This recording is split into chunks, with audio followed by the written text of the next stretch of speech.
start. Mr. Deputy Chairman, sir, I rise to support the motion which has been moved by my friend Stowe.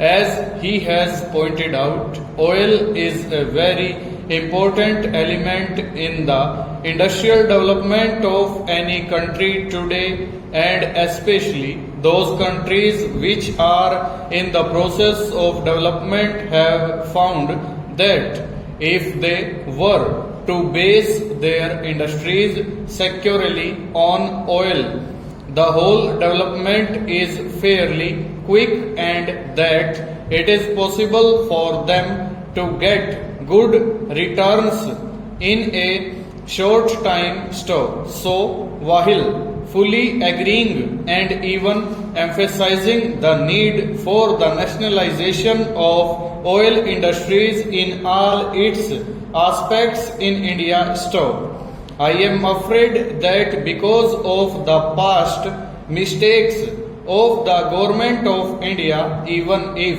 we were to pass this resolution today, it will not be effective in one of the most crucial sectors of the oil industry, namely the oil refineries.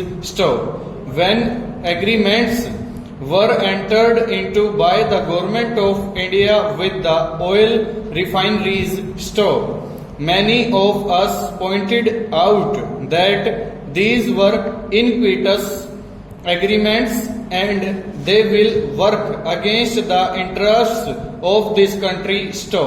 At that time, our voice was not heeded, and it was said from the side of the government that they had done all that they could to protect the interests of the country and that the agreements marked a further stage of development in our economy.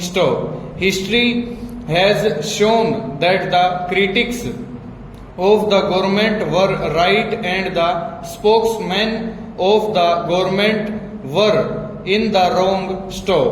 We know that the present minister in charge of oil is very anxious to see that the oil industry develops as fast as possible in the public sector, and he is doing all he can to see that the industry is so developed.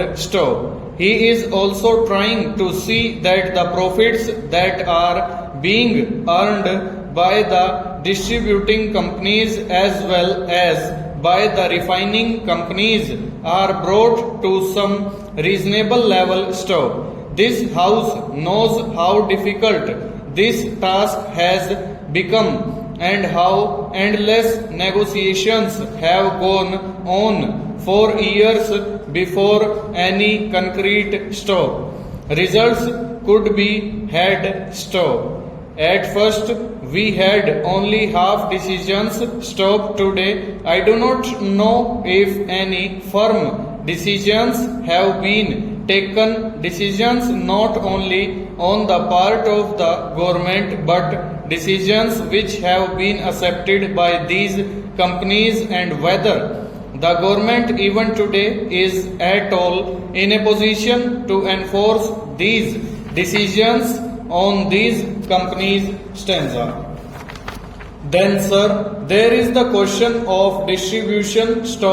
We have got the Indian Oil Corporation, which is now undertaking more and more the distribution of the products which are coming from East European countries and from Soviet Russia.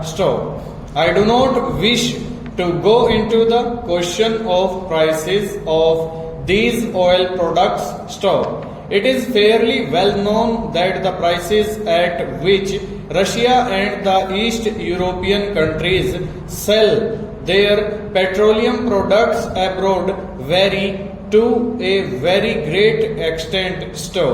But what the reason for the variation is, I have got no data to find out, but that need not worry us over.